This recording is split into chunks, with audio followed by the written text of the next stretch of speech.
Hey everybody, it's Bruce here with Traveling with Bruce. Welcome to my video today. I've got a breaking news story coming out right now from Royal Caribbean. It was just announced today, April the 15th, 2020, that the company is going to reduce its workforce by 26%. Now, in rough numbers, just to give you an idea, there are 5,000 employees based in the United States that work for Royal Caribbean. So the number here looks like about 1,250 to 1,300 of these employees are going to be laid off. Now, what we are hearing is that half of these layoffs are from the South Florida region, of which 4,000 of the 5,000 employees work in the South Florida region. Most are permanent layoffs. Some are 90-day furloughs with benefits. By the way, thank you everybody for subscribing to my channel, Traveling with Bruce, giving my video updates thumbs ups. I really appreciate it. Also, welcome to those of you who have joined my Facebook group page, Traveling with Bruce. A lot of us hang out there between these videos, and these breaking news stories are constantly coming up there. And also, thank you for joining Instagram. Jennifer and I are delighted that we're now at over 700 followers on that platform. It's unbelievable, and we appreciate your support. All right, let's get back to the news. Now, there's a couple of things to keep in mind. The cruise line has two call centers, one in Wichita, Kansas, one in Springfield, Oregon. And I did a video over a year and a half ago talking about the fact that the plan for Royal Caribbean regarding their call centers was that they were going to eliminate virtually all American jobs in the USA from their US-based call centers, and they were going to transfer these jobs overseas. Don't know if it's India or Indonesia or the Philippines, but the trend for a lot of American corporations has been to eliminate American jobs in the call centers and establish call centers overseas. This greatly reduces the cost to the American company, because of course American workers have to be given certain minimum wages, benefits, health care, that type of thing. And of course you're looking at business taxes, property taxes that you're going to incur in the U.S. no matter where it is you operate.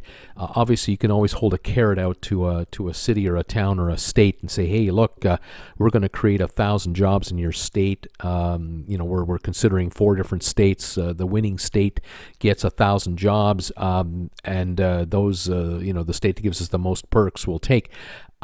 That game can't be played at the moment. States are broke, and in the current environment, this just isn't going to go very well. But I think what's happening here is that this announcement is masking another announcement that's already been made. The announcement that came out, like I said, a year and a half ago, that the company's been very quiet about ever since, because it's nothing but bad PR. This is a permanent elimination of American jobs at a couple of the call centers, and I know the Oregon call center had been targeted for closure completely, and the morale there was decimated a year and a half, 2 years ago, when the word came out, the rumors started, and then it was officially announced.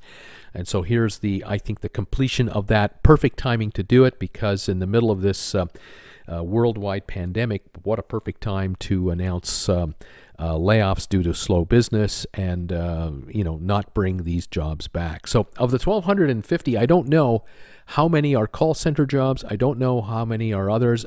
They are saying, though, that half of these jobs are South Florida. So I'm going to guess 650 are South Florida jobs, and the other 650 are probably the call center jobs being eliminated.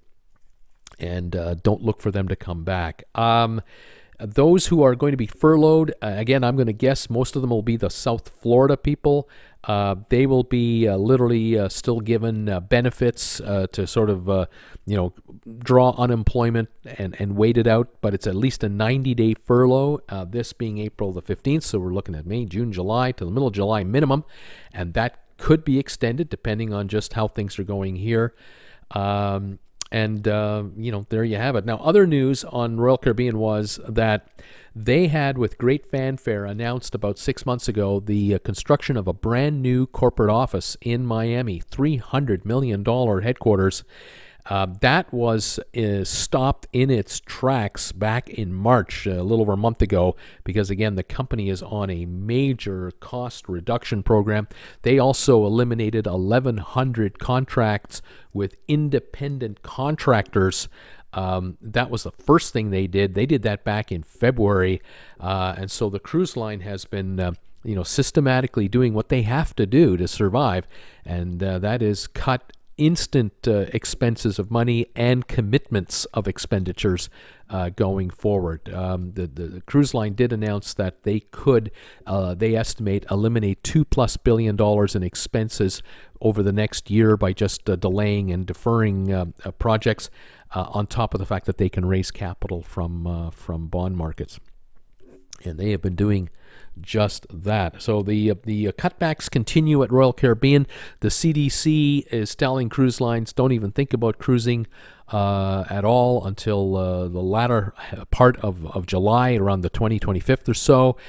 Cruise lines have been canceling cruises bit by bit, reluctantly. They've certainly canceled them into May. Now they're starting to cancel them into June. But this YouTuber believes that they're going to start canceling right into July. So that's pretty sad news out of Royal Caribbean. Other cruise ship news I can tell you about today that's happening out there. A number of cruise lines are making a number of announcements. Princess announced today, the official word is that the new ship, the Enchanted Princess, which has been built or has been being built in Italy at the Italy shipyard, that ship will not be delivered on time. It was supposed to be delivered June the 30th with a grand celebration and a bunch of cruises for travel agencies and all kinds of other people. All of that has been completely canceled with no new dates announced for a new delivery date. The Italian shipyard is completely shut down, as is most of Italy, and so they don't know how much longer this will go. The sailings that were already offered up until the end of July are now all canceled. So anyone who's made reservations on the Enchanted Princess up until the end of July, they're going to get notification from the cruise line that those are all canceled. Now, does that mean any sailings in the first week of August are good to go? No, it doesn't, but they haven't canceled them at the moment. But if the ship was supposed to be delivered at the end of June and the sailings now to the end of July are canceled, something tells me we could be looking at least 2, 3, 4 months of delays. So the ship might not be delivered until the fall, maybe even late fall, and that would mean cruises might not start till late October into November or even December. Stand by for more information on that as I get it. We already know that P&O in the UK, the Iona, the big new ship, the Iona, which is an LNG powered, was supposed to be delivered in May. That has been canceled. The ship is virtually completed, but was going through sea trials and final touch-ups. And that is still delayed at this point. Here we are in April. It's not coming out in May. Now we're wondering, will it arrive in June or July? We don't know. The Celebrity Apex, which is the sister ship to the Celebrity Edge, that had all of its celebrations canceled. March the 30th, they were supposed to have a big delivery and a big party. That was all canceled already.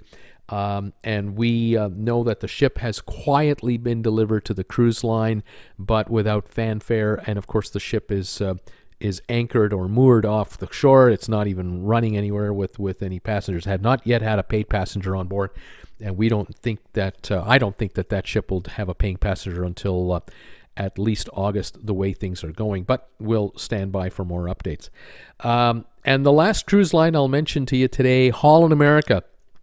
They announced this morning, or I guess last night, I suppose, they made the announcement official, and I think this is a prudent move by the cruise line. The folks at Holland America just seem to get it right all the time, I think. They announced that all Alaska cruisings for the year 2020 are canceled. And this includes the following ships: the Holland America Maasdam, the Holland America Noordam, the Oosterdam, the Volendam, and the Westerdam. These 5 ships now are officially not going to do one cruise in Alaska for all of 2020. It's completely canceled out, and this also includes those sailings that include land excursions and land stays at various resorts in Alaska, and those are really prized and coveted by guests every year. Those go for top dollar, all canceled, which of course means major layoffs, major cancellations of onshore visits and excursions. Rail tours will be canceled. Kayak touring, all the bus rides and the sightseeing, everything done, gone, finished.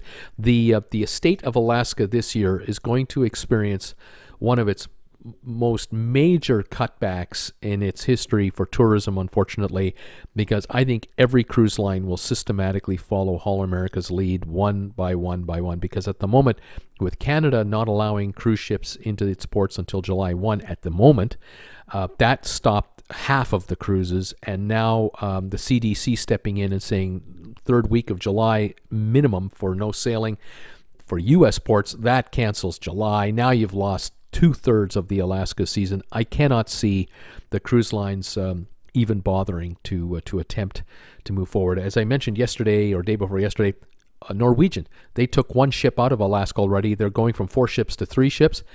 I think the next step for Norwegian will be a complete cancellation of Alaska, and it'll happen across the board with all cruise lines. And really, there won't be any ships in Alaska this year. I'm sorry to say. It's unfortunate, but I think this is what's going to happen. Back to Holland America for one more second. If you have a cruise on any of the 5 ships I've mentioned that are going to be canceled for Alaska, the cruise line is offering a couple of options. One option is you can take a future cruise credit, good for 125% of the fare that you've paid, if you've paid in full already. Plus, you book another cruise up until the end of December 2021. So that's a year and 3/4 from now. You get 125% future credit and a 250 cabin credit. If you simply take... if you've made a deposit only and some partial payments, you haven't yet made your final payment, but let's say your payment was supposed to be $1,500 in total and you've paid $1,000, just to make this easy math for me. You've given them $1,000, but that isn't all of it yet. You're going to get 125% future credit if you use that towards any cruise. Or if you're just throwing in the towel because you don't know what to do, you can take a 100% cash refund on all monies paid to Holland America. So again, I think they're doing it right. They're giving options to people who've paid in full. They're giving people options who've made deposits or partial payments. And of course, they're saying to all their guests, you want a refund, you'll get a full refund, no questions asked. It's unfortunate that cruising continues to, basically go in reverse right now. There is no forward momentum anywhere that I can show you or talk to you about that I can get anyone excited about. New ship deliveries are being delayed. Existing dry docks are being postponed or canceled. Cruises are being canceled more and more almost daily. We're extending the calendar, and at the moment things don't look that promising, but we'll stay on top of the story and see what happens. Like I say, Royal Caribbean, the big news, 26% of the staff laid off.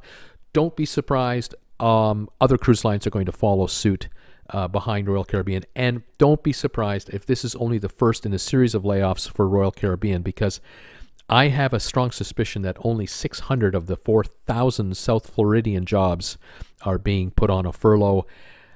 I get the impression that this might be expanded yet again. The easy layoffs were the call center layoffs, because they're going to basically open up offshore call centers instead. They're probably already running them as we speak.